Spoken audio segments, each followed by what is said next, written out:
কবর খুঁড়ে মৃত্যুর অপেক্ষায় শতবর্ষী বৃদ্ধ।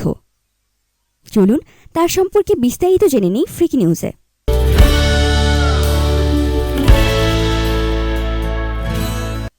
বয়স ১০০ ছুঁই। স্ত্রী গত হয়েছেন ৫ বছর আগে।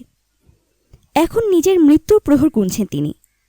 নিজের জন্য স্ত্রীর পাশে বাঁধানো কবর প্রস্তুত করে রেখেছেন। নাম, জন্ম তারিখ সব লেখা হয়ে গেছে।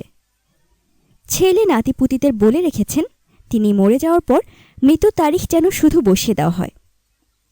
নিয়মিত কবরের পরিচর্যা করাই এখন তার দৈনন্দিন কাজ। ভারতের ঝাড়খণ্ড রাজ্যের গিরিডি জেলার দরিয়া গ্রামের বদন আনসারি এভাবেই সব প্রস্তুতি সম্পন্ন করে মৃত্যুর জন্য অপেক্ষা করছেন।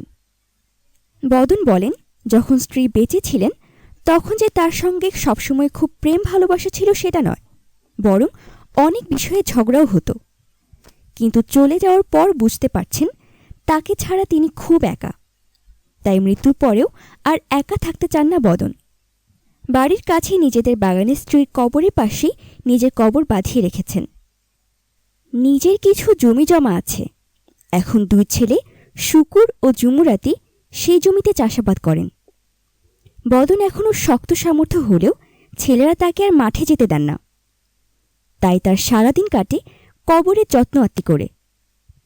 ছেলে দুটোর বয়সও 60 পেরিয়েছে। ভিডিওটি ভালো লাগলে লাইক করতে এবং কমেন্ট করে আপনাদের মূল্যবান মতামত আমাদের সকলের সঙ্গে শেয়ার করতে ভুলবেন না কিন্তু।